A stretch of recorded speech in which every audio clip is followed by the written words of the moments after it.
ইঞ্চি ইঞ্চি মাটি সোনার চাইতে খাঁটি, নগদ রক্ত দিয়ে কেনা। কসম সেই খোদার একটি কণাও তার কেড়ে নিতে কেউ পারবে না। রঙের তুলিতে আঁকা সবুজের ছায়া ঢাকা সুজলা সুফলা পরিপাটি। লক্ষ শহীদ গাজী রেখেছে জীবন বাজি, করেছে স্বাধীন এই মাটি। বাংলাদেশ আমার, তোমার বাংলাদেশ সবার প্রাণ।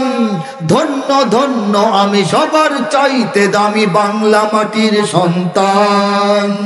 বাংলাদেশ আমার, বাংলাদেশ তোমার, বাংলাদেশ খোদার দান।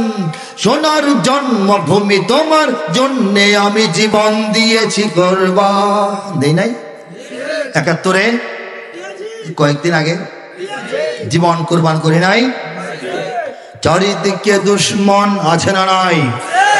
চারিদিকে দুশ্মন, ভেঙো না মন, সাহস জমিয়ে রাখো বুকে।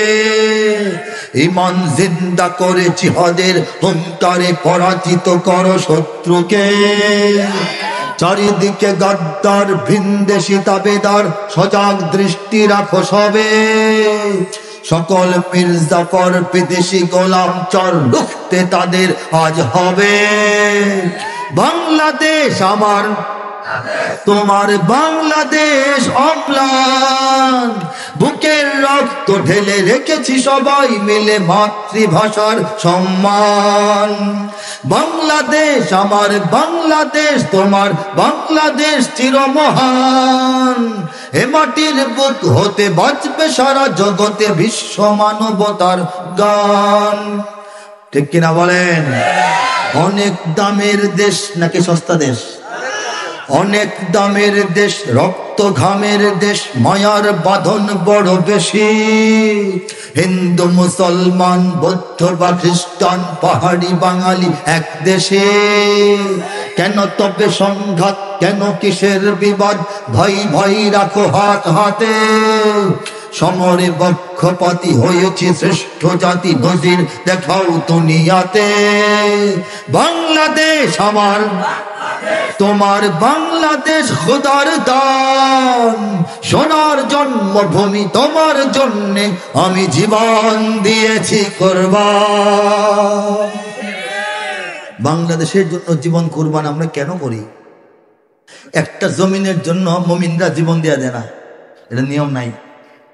কিন্তু এই জমিনটা এক্সট্রা অর্ডিনারি কিছু গুণাবলী আছে। পৃথিবীতে মুসলিম দেশ বাংলাদেশের মতো খুঁজে বের করেন যে মুসলিম দেশটার চতুর্দিকে অন্য কোনো মুসলিম দেশের সীমান্ত নাই। বিরল, বাংলাদেশের সীমানাটা বিরল। এর চতুর্দিকে অন্য কোনো মুসলিম রাষ্ট্রের সামান্যতম কোনো টাচ নাই। অন্য একটা অবস্থায় আমরা আছি না?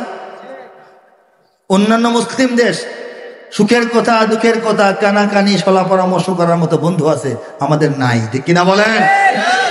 বিশাল এক পৌত্তলিক মুশরিক রাষ্ট্র দ্বারা পরিবেষ্টিত বাংলাদেশ। সেই বাংলাদেশের শতকরা 94.6%, 94.6% মানুষকে আল্লাহ পাক মুসলমান বানিয়েছে। বলেন সুবহানাল্লাহ। হযরত আদম আলাইহিস সালামের 2 সন্তানের একজন গোমরাহ হয়ে গেছে, তার ঈমান নসিব হয় না। হযরত নূহ আলাইহিস সালামের একটা সন্তান চোখের সামনে ডুবে মরে গেছে, ঈমান নসিব হয় নাই। হযরত লূত আলাইহিস সালামের স্ত্রী কাফেরদের সঙ্গে কাফের অবস্থায় ধ্বংস হয়ে গেছে, ঈমান নসিব হয় নাই। হযরত ইব্রাহিম আলাইহিস সালামের পিতা, ঈমান নসিব হয় নাই। আমাদের নবীর আপন চাচা, ঈমান নসিব হয় নাই। ঈমান কি সহজ না কঠিন? সেই কঠিন ঈমান বিনা কষ্টে, বিনা খরচে, বিনা চেষ্টায়, বিনা চিন্তায়, বিনা কামনায়, বিনা চাওয়ায়, বিনা দোয়ায় আল্লাহ পাক আমাদেরকে মাগনা দান করেছেন। মাগনার মানে কি অযথা? ফ্রি দিয়েছেন মানে কি অযথাই দিয়েছেন না যথাযথ কারণ আছে?